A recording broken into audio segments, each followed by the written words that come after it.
안녕하십니까, 전은성입니다. 자, 오늘은 지역과 물건에 대해서 설명을 드리고 현장을 직접 한번 나가보도록 할 거예요. 우리가 주택 정비용 재개발에 대해서는 굉장히 익숙해 있습니다. 근데 이게 마치 새로운 사업이 아니라 지금 현재 존재하는 사업인데 이거를 개발할 만한 땅이 몇 군데 되지가 않아요. 법은 현재 존재를 하고 있고 몇 군데 되지 않지만은 우리가 그 지역들을 잘 선택을 해서 투자를 한다면은 이쪽은 용적률이 굉장히 높게 개발되는 사업이기 때문에 사업 이득이 커서 조합원으로 된다면은 우리가 큰 이득을 주택 정비용보다 훨씬 더 높은 이득을 볼 수가 있어요. 주택 정비용 같은 경우는 최대 용적률이 300%인데 도시 정비용 재개발 같은 경우는 1000%까지도 가능합니다. 실질적인 개발이익이 3배가 넘어요. 그래서 도시정비용 재개발은 상업지역, 공업지역 등에서 도시 기능의 회복 및 상권 활성화 등 도시 환경을 개선하기 위해서 시행하는 곳인데 도심 한가운데서 보통 많이 하게 돼 있는데 도심 한가운데에 개발할 만한 땅이 별로 없잖아요. 그래서 도심 한가운데에 개발할 수 있는 지역을 우리가 발굴을 한다면은 우리의 사업 이득은 막대하게 늘어날 수가 있다라는 겁니다. 그 지역 중에 지금 개발을 할 만한 상업지역이 황학동 지구단위 계획인데 얼마 전에 주민 설명을 했어요. 황학동 이 지도를 한번 보시고 현장을 직접 오토바이를 타고 가서 자세히 한번 살펴보도록 하겠습니다. 이 왕십리역이 있어요. 왕십리역은 지금 허드러플 역세권, 지하철역이 4개나 지나가고 있고 그 바로 옆이 왕십리 뉴타운입니다. 왕십리 뉴타운이고 왕십리 뉴타운은 주거지역이에요. 그 바로 옆이 지금 상업지역으로서 지금 자리를 잡고 있는 황학동이라는 곳입니다. 황학동인데 이 지역을 보시면은 토지의 형태가 굉장히 지금 작게 돼 있고 세피라라 그래가지고 토지의 모양들이 크지가 않습니다. 상업 기능을 못하고 있어요. 만약에 주거지역이 이런 토지의 형태를 띠고 있었다라면은 당연히 재개발을 했었어야 될 거예요. 상업지역이다 보니까는 일부 큰 건물들도 자리를 잡고 있는 건 사실입니다. 그렇지만은 도심에 대한 기능을 살리기 위해서 이 전체를 개발하기 위해서 주민 설명을 했습니다. 이 지역은 황학동 2085번지 이런 지구단위 계획구역으로서 통합 개발을 할 수 있는 특별 계획구역으로 되어 있습니다. 자, 이 지역 현장으로 직접 출발해서 지역 자세히 살펴보고 우리가 투자할 수 있는 물건까지 한번 살펴보는 시간을 갖도록 하겠습니다. 자, 현장으로 출발해 보겠습니다. 자, 저는 지금 왕십리역에 나와 있습니다. 여기는 지하철 노선이 일단 4개가 지나가고 있고 그리고 GTX-C 노선이 예정되어 있어요. 강북에서는 거의 삼성역 역할을 하는 곳이고 이 왕십리역 바로 건너편은 왕십리 뉴타운이에요. 왕십리 뉴타운 바로 건너편에 그 위치가 황학동이라는 곳인데 황학동에는 지금 뭐 중앙시장 그리고 주방용품 중고를 파는 도깨비 시장 뭐 이런 것들이 있어요. 이제 우리가 가보겠지만은 뭐 굉장히 노후된 상업지역이에요. 상업 기능을 잘 못하는 곳이고 이런 왕십리역 근처에 있다라는 자체가 무색할 정도로 정말 발전이 안 된 곳입니다. 그래서 도심 재개발할 수 있는 서울시에서 가장 빠르게 할 수 있는 그런 위치라고 보시면 돼요. 왕십리 역사에서 지금 직선거리로는 한 1km가 안 돼요. 자, 이동해 보도록 하겠습니다. 너무너무 가까운 곳에 자리를 잡고 있습니다. 이동해 보겠습니다. 자, 도시정비용 재개발 사업지 황학동으로 가보도록 하겠습니다. 도시정비용 재개발은 도심의 상업지역과 공업지역이 있는 곳이 재개발되는 곳이기 때문에 조합원들이 대부분 상가를 갖고 있거나 오피스텔 갖고 있는 사람들이 조합원이 되는 거예요. 그래서 도시형 재개발 사업에 있어서는 그 안에는 거의 주택이 없습니다. 다 상가 건물이에요. 그래서 조합원 자체가 주택 재개발 사업이랑은 조금 달라요. 여러분들 하여튼 이곳은 가보시면 알아요. 일단 가볼게요. 저는 가본 다음에 여러분들한테 보여드리는 건데 지도상 그냥 빨간색으로 칠해져 있는 상업지역이지 상업 기능을 전혀 못하고 있어요. 다시 한번 곁들이면 주택형 재개발은 맥시멈이 300%로 개발이 되는 건데 도시형 재개발 같은 경우는 맥시멈이 1000%까지 개발이 가능하고요. 이 황학동에서 지금 주민 설명회 할 때는 880%까지 개발 계획안이 나왔어요. 그 뜻은 뭐냐면 주택 재개발에 3배 정도의 이득이 있는 거예요. 예를 들어 대지지분 3평짜리 오피스텔이라면은 주거지역에 있는 9평짜리 다세대 주택과 똑같은 대지를 갖고 있다라고 봐도 무방하다 이렇게 생각하시면 됩니다. 자, 신호가 바뀌어서 이동을 하고요. 자, 이 일대가 지금 오른쪽에 왕십리 뉴타운이 이제 조금 지나면 나와요. 그거를 지나고 나면 길 건너편이 황학동이라고 보시면 됩니다. 자, 오른쪽이 왕십리 뉴타운이고요. 자, 여기가 이제 왼쪽으로 가면 황학 사거리라는 곳인데 왼쪽으로 한번 가보도록 할게요. 이쪽으로는 이제 주방거리 쪽이 나와요. 주방용품 파는 중고시장이 나오고요.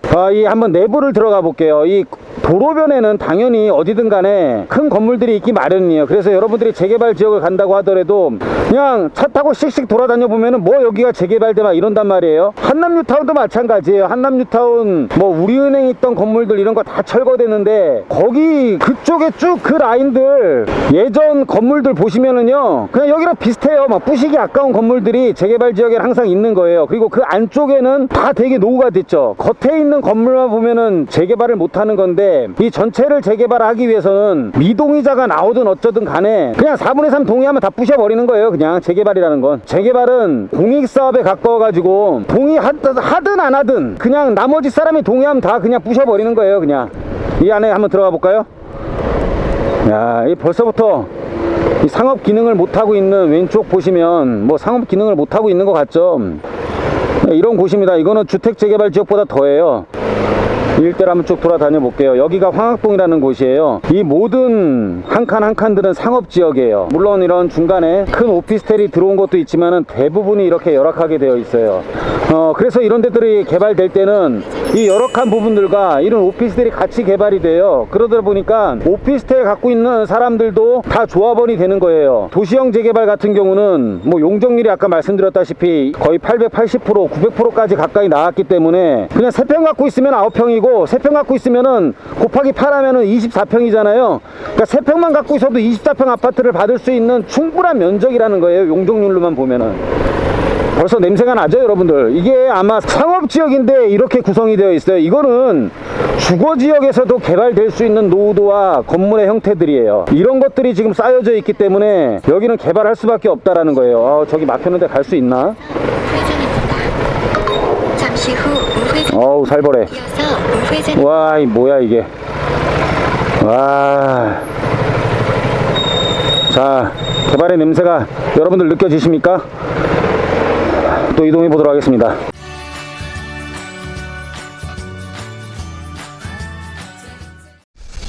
저는 지금 서울중앙시장 신당 지하상가라고 써 있네요. 자, 여기에 나와 있습니다. 이게 지금 상업지역이에요. 뭐 중앙시장 여기도 상업지역이고. 근데 예전에는 1900년도 초반은 그냥 이 정도면 상업 기능을 하는 정도였어요. 이 정도면 상업 기능을 하는 거에 만족을 했을 겁니다.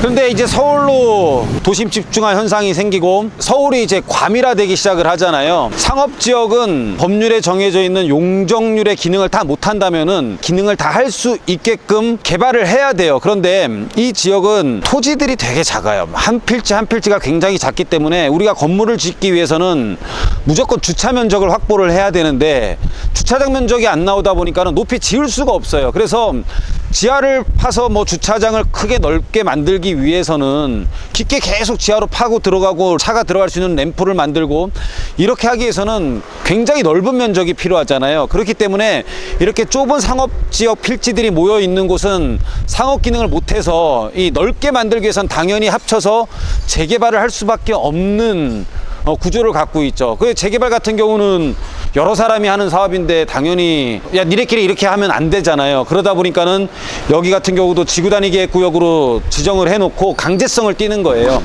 시간이 몇 시인가요? 제 얼굴이 나와. 시간이 지금 2시 11분인데 이 정도 지금 활성화가 안 돼 있다라면은 중앙시장 메인 도로인데 이 정도라면 여기는 재개발에 대한 필요성을 다 느끼고 있는 곳이에요. 한번 이 안쪽으로도 들어가 볼게요. 메인 도로 빼고 나머지는 아이 뭐냐? 어우, 이 거미줄처럼 이렇게 정리 안 돼 있는 이 전봇대 전기줄 보십시오. 아, 이거 뭐야? 이 재개발 당연히 해야 되겠죠. 그러니까 이게 상업 기능을 못하고 있는 황학동의 현 모습이에요. 저 중앙시장이 있다라고 해서 개발이 안 되는 게 아니고 저기 개발 당연히 해야 되고 지금 상권도 지금 다 무너져 내렸고 중앙시장 메인도로 바로 옆에 지금 현실은 이런 상태라고 보시면 됩니다. 뭐 사람도 안 다녀요. 와, 뭐 진짜 도시 자체가 굉장히 지금 폐허가 돼가는 게 느껴져요. 아, 정말 개발을 해야 되는 상황인 거를 여러분들이 오시면 느끼실 수밖에 없습니다. 이거를 못 느끼시면 말이 안 되는 거예요. 자, 황학동의 상황은 이렇습니다, 여러분들. 그리고 다시 한번 말씀드리지만, 자, 여기 주택이 어디 있습니까? 주택 없죠.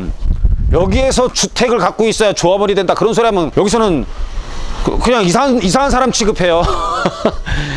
이쪽의 조합원은 다 상가를 갖고 계시거나 또는 여기에서 집합 건물은 아파트도 없고요. 뭐 빌라 당연히 없고 오피스텔이에요. 그래서 이런 개별 필지의 상가들과 소형 대지 지분을 갖고 있는 오피스텔 사람들이 함께 모여서 이 전체에 대한 그림을 새로 그리는 지구단위 계획 설명회를 4월 달에 했고요. 지금 동의율이 굉장히 잘 거쳐지고 있어요. 저희가 확보하고 있는 매물도 있고 하니까 여러분들 한번 투자해 보시면 좋을 것 같아요. 지금 오피스텔 같은 경우는 대출에 대해서도 규제를 안 받고 있고, 그리고 보유하는 동안은 종부세랑 이런 게 해당이 안 돼요. 매각할 때는 주택에 대해서 좀 변경해서 매각을 하면은 주택수에 포함이 안 되는 경우가 있고, 우리가 주택 임대 사업자를 오피스텔로 내지 않으면은 뭐 보유하는 동안 또는 취득하는 동안에도 취득세 자체도 그냥 단일 세율이에요. 단일 세율이고, 갖고 있는 동안도 어떤 종부세 합산에서도 완전히 빠져 있습니다. 그리고 무주택자 같은 경우 지금 대출 안 나서 고민하시는 분들, 그냥 오피스텔 대출 나오니까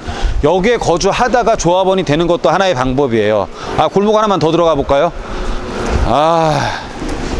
이런 곳입니다. 여기에 무슨 빌라가 있어요. 다 이거 근린상가 건물이고요. 이게 다 하나의 상업지역인데 상업기능 전혀 못하고 있는 모습을 보여드리는 겁니다. 자, 추진이 사무실로 이동해 보도록 하겠습니다. 동네 난감하다. 난감해.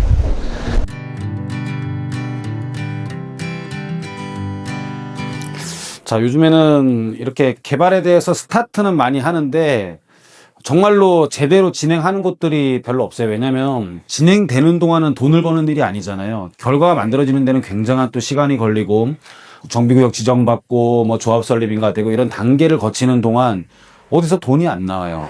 그래서 사업들을 잘 못하는데, 이 지역은 희한하게 돈 많은 어떤 대지주들이 다 참여를 해서 하는 곳이기도 하고요. 각 소유자들에 대한 의지들이 굉장히 높아가지고 비용 같은 게 걷는 것도 잘 거쳐진다고 하더라고요. 그래서 얼마나 일을 제대로 하고 있는가 한번 보도록 할게요. 들어와 보시면 다른 데들은 뭐 그냥 플랜카드 걸어놓고 일들을 잘 안 해요. 사실 지금 여기 일하는 분들이 되게 많은데 제가 사전에 찍는다고 하니까 얼굴 나오면 안 돼요 이래갖고 지금 다 나가셨습니다.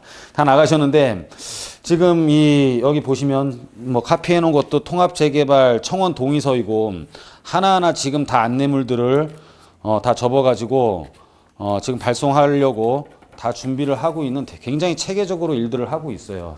전반적으로 특별계획구역으로 돼서 이 일대, 아까 저희가 중앙시장도 다 가보고 했지만은 아까 그 일대가 지금 이런 조그만 필지들이 모여 있는 곳이에요. 좀 심각한 거를 보여드렸었는데, 이런 하나하나의 필지, 단독 다세대가 몰려있는 지역들보다 훨씬 더 작은 필지들로 구성이 되어 있기 때문에 상업 기능을 전혀 못하고 있는 지역이다. 그래서 이 지역이 살아나기 위해서는 통합개발밖에 할 수가 없다라는 거예요. 그리고 이 안에는 아까도 말씀드렸다시피 뭐 단독 다세대 하나도 없습니다. 그냥 근린생활주택 아니면 소형 대지지분은 오피스텔밖에 없어요. 여기에 있는 하나의 건물들을 갖고 있는 사람들과 그 중간중간에 끼어 있는 오피스텔 소유자들이 동의를 해서 이 지역 전체에 대해서 지금 개발을 하려고 하고 있는 게 이 황학동 지구단위 계획 구역 전체라고 보시면 될 것 같습니다.